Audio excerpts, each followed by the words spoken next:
하나님이 기뻐하시는 금식 첫 번째, 마태복음 6장 16절에서 18절 말씀.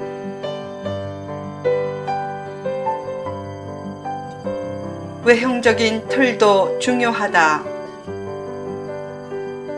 가끔 소설이나 드라마를 통해 사랑하니까 떠난다 라는 말을 접한다.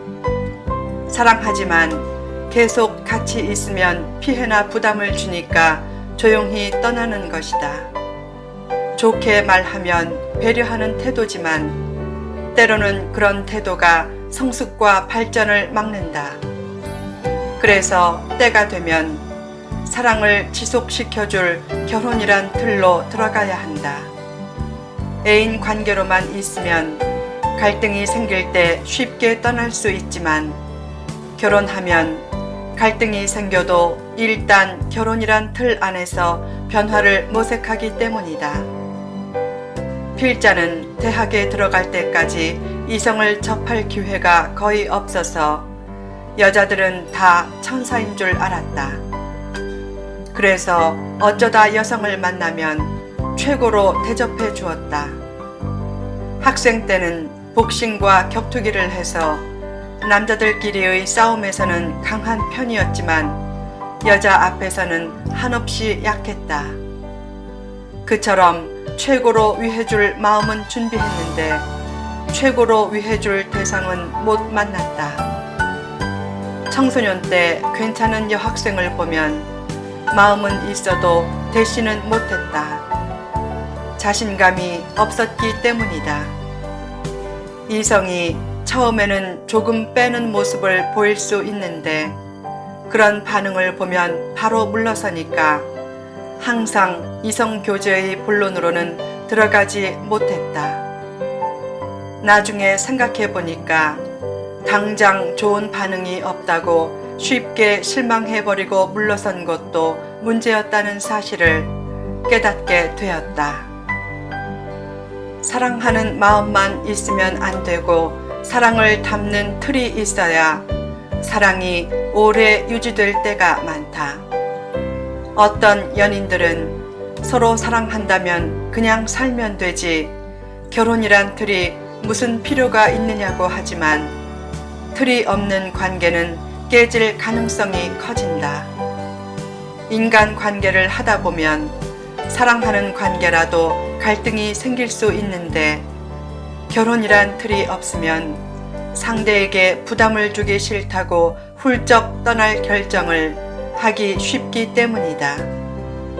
반면에 결혼하면 갈등이 있어도 쉽게 떠나지 못하고 그 틀을 지킬 가능성이 커지기에 잘 물러나지 못하게 하는 외적인 틀이나 울타리가 꼭 필요하다. 내용도 중요하지만 내용을 담는 틀도 중요하다. 진실한 신앙도 중요하지만 바른 신학도 중요하다. 교회도 중요하지만 가정도 중요하다. 하나님을 버리라는 얘기만 아니라면 가족의 반대도 늘 경청하라.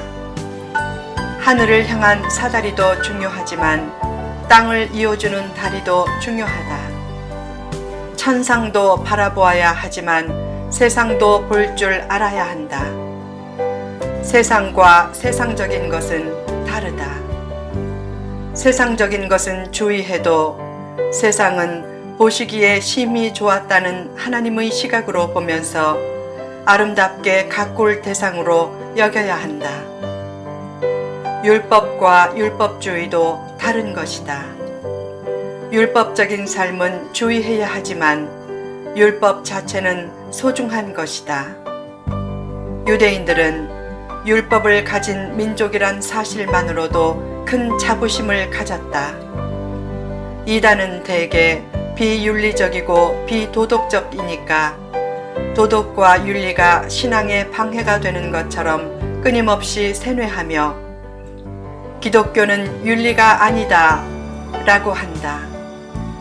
그러나 진리는 도덕과 윤리를 말살하며 세워지는 것이 아니다. 도덕과 윤리도 믿음의 원리 안에서 최대한 존중하라. 하나님 아버지도 소중히 여기면서 이 땅의 아버지도 소중히 여기는 것이 성육신의 믿음이다. 어떤 사람은 오직 예수야, 예수뿐이야 라고 말은 최고로 잘한다.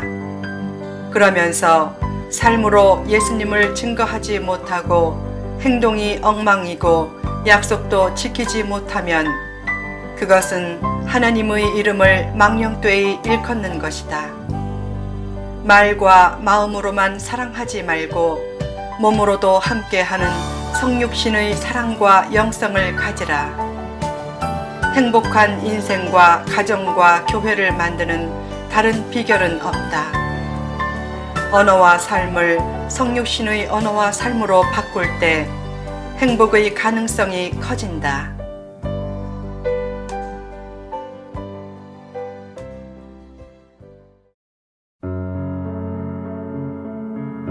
외식을 멀리하라. 어떤 것이든지 내용이 중요하지만 외적인 틀도 필요하다. 물론 더 중요한 것은 내용이다. 내용이 없으면 외식이 된다. 요즘 가장 큰 문제는 외형은 있지만 내용이 없는 것이다. 또한 외형은 있지만 내용이 불순물인 것도 문제이다. 요새 남의 설교 자료들을 모아 대량의 스팸 메일을 보내 광고한 후 그 자료들을 파는 사람도 있다. 미국은 그런 일에 대해 크게 벌금을 물려서 저작권이 침해받지 않게 한다. 어떤 세미나 교재는 다른 교재를 짜깁기 한 내용이 많다. 그런 교재를 팔고 세미나 회비를 거둬서 매년 막대한 수입을 낸다. 그러나 저작권 문제로 법망에 걸리면 그때까지 번 것 이상을 다 벌금으로 토해내야 하기에 수입이 없는 것처럼 강사가 말한다. 여러분, 매년 막대한 재정을 우리 교회가 이 세미나를 위해 지원합니다. 막대한 수입은 수입대로 따로 잡고 그와는 전혀 별개로 따로 재정을 지원한다는 분식 계산법이다. 헌신에 불순물이 섞이면 안 된다. 어떤 기도원에서는 공짜로 숙식을 제공한다면서 목회자 초청 집회를 열어 극단적인 헌신 설교를 한다. 극단적인 헌신 설교는 은혜롭게 느껴질 때가 많다. 그때 헌신하는 사람은 순수하게 헌신하지만 헌신 설교로 돈을 벌고 자기 왕국을 키워가는 이단 교주는 따로 있다. 특히 극단적인 헌신 설교는 바른 믿음에서 이탈한 이원론적인 설교들이 많다. 그래서 이단 시비에 잘 빠지니까 공짜 숙식을 미끼로 목회자 초청 집회를 열어 참석 목회자들을 우군으로 만들려는 것이다. 그 집회에 참석하면 첫째 날은 극단적인 헌신 설교로 은혜를 끼친다. 둘째 날은 돈 얘기를 조금 비친다. 셋째 날은 노골적으로 돈 얘기를 한다. 성도도 헌신하는데 목회자가 공짜로 은혜를 받기만 하면 되느냐? 공짜로 숙식을 제공하겠다고 초청해놓고 공짜 의식을 가지면 되느냐고 면박을 준다. 그래서 그들 중에 일부는 크게 헌신한다.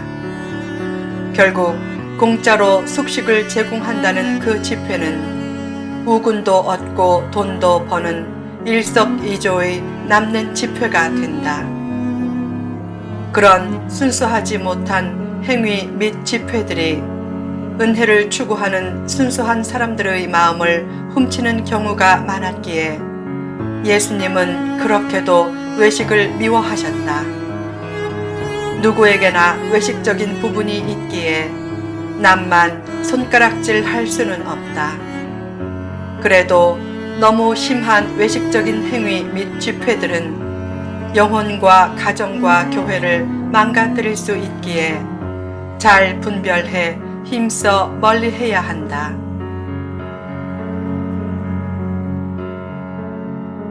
금식할 때 외식하지 말라. 예수님은 외식적인 금식을 강력히 경고하셨다. 금식 자체는 유익이 많다. 병들면 먹는 것보다 안 먹는 것이 좋다.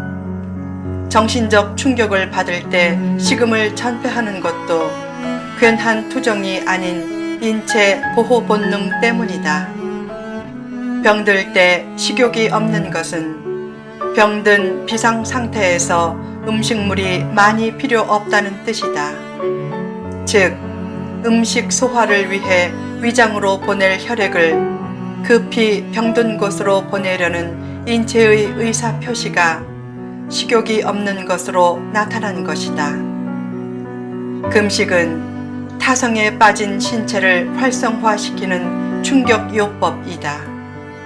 금식하면 인체는 비상상태를 선포하고 각종 호르몬 분비가 활성화되면서 인체의 저항력과 자연 치유력이 크게 증대된다.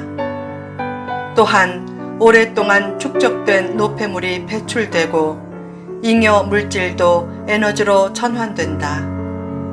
특히 위장과 혈관 등에 붙은 불순물이 제거되어 소화기와 순환기 질환에 놀라운 치유 효과가 있다. 물론 금식을 맹신하면 안 된다. 어떤 사람은 금식해야 기도가 응답된다고 하지만 성경에 그런 말씀은 없다. 그러므로 금식을 남용하지 말고 바르게 해야 한다. 금식할 때 어떻게 해야 하는가? 금식할 때 슬픈 기색을 내지 말아야 한다. 오히려 머리에 기름을 바르고 깔끔한 얼굴을 해서 금식하지 않는 것처럼 하면서 은밀하게 하나님께 보이려고 금식해야 한다. 금식은 사람의 칭찬과 존경을 받기 위해서 하는 것이 아니라 하나님과의 깊은 교제를 위해 육신의 고행을 감수하는 것이다. 그래서 금식을 비롯한 모든 선행은 은밀하게 행할수록 하나님이 더욱 그 선행을 기억해 주신다. 사람들은 선을 행하면 대개 감사의 인사를 받고 싶어 하고 감사가 없으면 부정적인 생각이 들 때가 많다. 그러나 성도는 선을 행할 마음과 능력도 구하면서 동시에 자신의 선행을 잊게 해달라는 기도도 해야 한다. 후편에 계속됩니다.